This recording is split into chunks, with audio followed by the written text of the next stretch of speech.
नमस्कार प्रिय छात्रों, स्वागत है आपका अपनी ही YouTube channel Supreme Online Classes पर। और आज के इस वीडियो लेक्चर में प्रश्नावली 1.3 की प्रश्न क्रमांक 1 को देखने वाले हैं। जैसा कि प्रश्न आपको स्क्रीन पे दिखाई दे रहा है, मैं एक बार प्रश्न को पढ़ ले रहा हूँ। प्रश्न में बोला गया है, सिद्ध कीजिए कि √5 एक अपरिमेय संख्या है। तो जैसा कि इसमें अपरिमेय संख्या यानी √5 को एक अपरिमेय संख्या बतानी है, चलिए इसे आगे हल कर ले रहे हैं। इसके लिए ध्यान से एक एक पॉइंट्स को समझेंगे और √5 को जो है हम जो हल करेंगे तो एक अपरिमेय संख्या मानकर हल करेंगे, यानी विपरीत मानकर हल करेंगे। चलिए मैं लिख ले रहा हूं। तो यहां हम लिखेंगे माना √5 एक परिमेय संख्या है।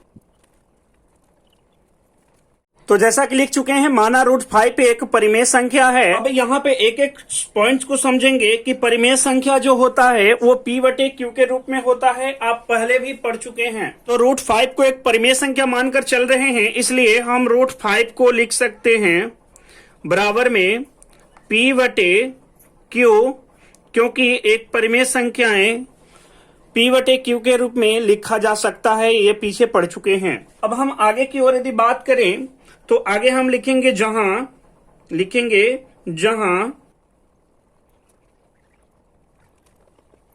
तो आगे लिख चुके हैं जहां P और Q सह अभाज्य पूर्णांक है और Q बराबर 0 नहीं है।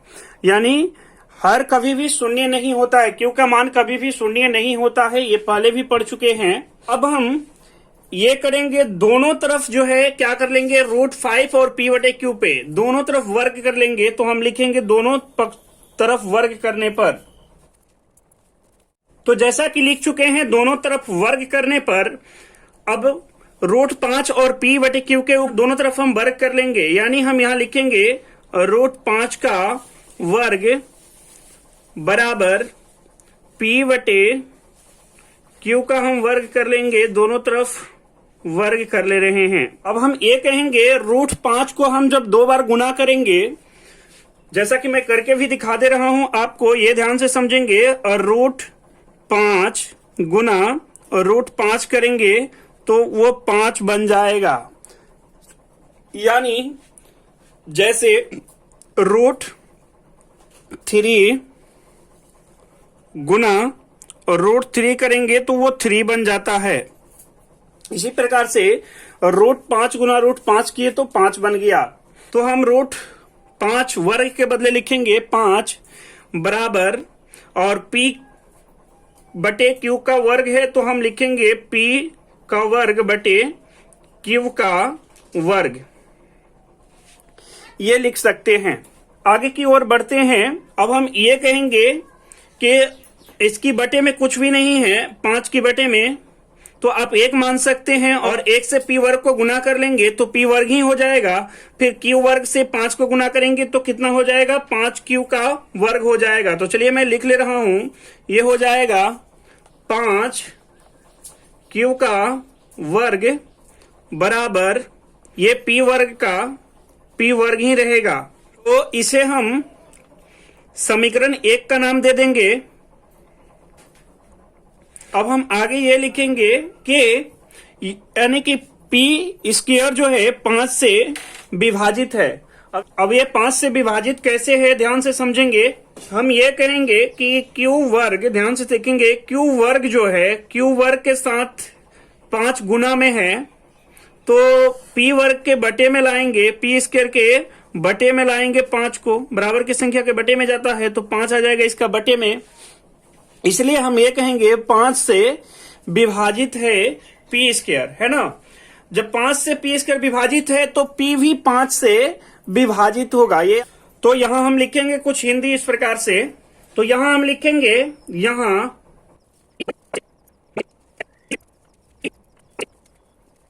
तो इस प्रकार से हम लिख लेंगे, यहां P² 5 से विभाजित है, इसलिए P भी 5 से विभाजित होगा। तो इसे हम स्थिति 1 का नाम दे देंगे। इसे हम स्थिति 1 का नाम दे देंगे। और इसी प्रकार से आगे की ओर बढ़ते हैं। इसलिए अब हम आगे ये लिखेंगे P बराबर 5M। 5 एक गुणनखंड है, तो हम ये P बराबर क्या मानकर चलेंगे, 5M मानकर चलेंगे। अब अब P का मान हम समीकरण 1 में पुट करेंगे, जो कि समीकरण 1 यहाँ पे दिखाई दे रहा है। तो हम लिखेंगे P का मान समीकरण 1 में रखने पर, तो जैसा कि हम लिख चुके हैं P का मान समीकरण 1 में रखने पर, अब P का मान समीकरण 1 में रखेंगे और मैं समीकरण 1 को दिखा दे रहा हूं आपको। ये देखेंगे समीकरण 1 जो आया है 5q वर्ग बराबर p वर्ग, तो इनके जगह पे हम P का मान रखेंगे, तो लिखेंगे 5q का वर्ग बराबर p वर्ग। अब P का मान रखेंगे तो P का मान अभी देख ही चुके कितना आया था, अभी देख ही चुके P का मान कितना आया था 5m, तो यहां पे हम 5m रखेंगे P का मान, यहां पे 5q वर्ग का 5q वर्ग और P के जगह पे रखेंगे 5m, इसका वर्ग कर लेंगे।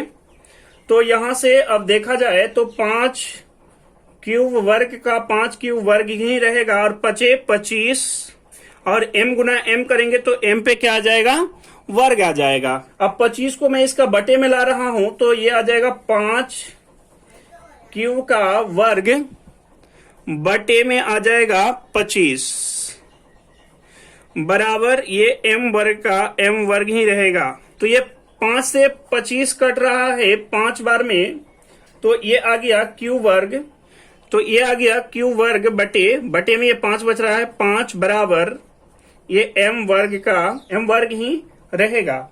तो यहां हम देख रहे हैं कि 5 से विभाजित q वर्ग भी हो रहा है, इसलिए हम लिखेंगे यहां q वर्ग 5 से विभाजित है।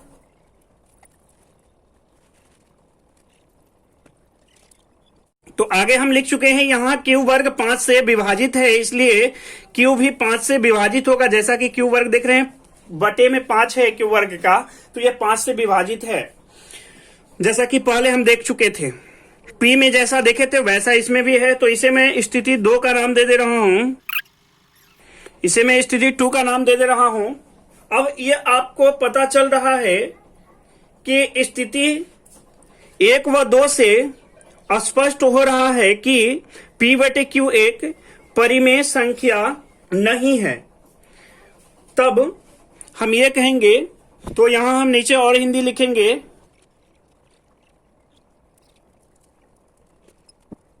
तो यहां हम लिख चुके हैं स्थिति 1 व 2 से स्पष्ट होता है कि P बटे Q एक परिमेय संख्या नहीं है। जब परिमेय संख्या नहीं है तो हम इन्हें क्या कहेंगे, एक अपरिमेय संख्या है, लिख देंगे अतः,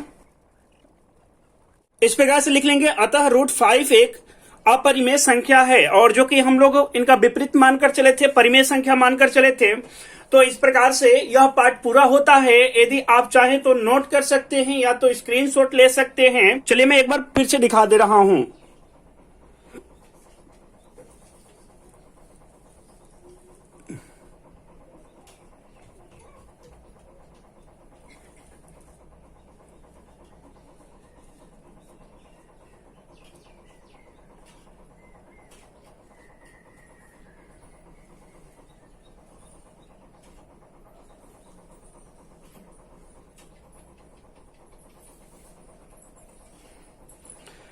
तो मिलते हैं इनका अगला पार्ट में।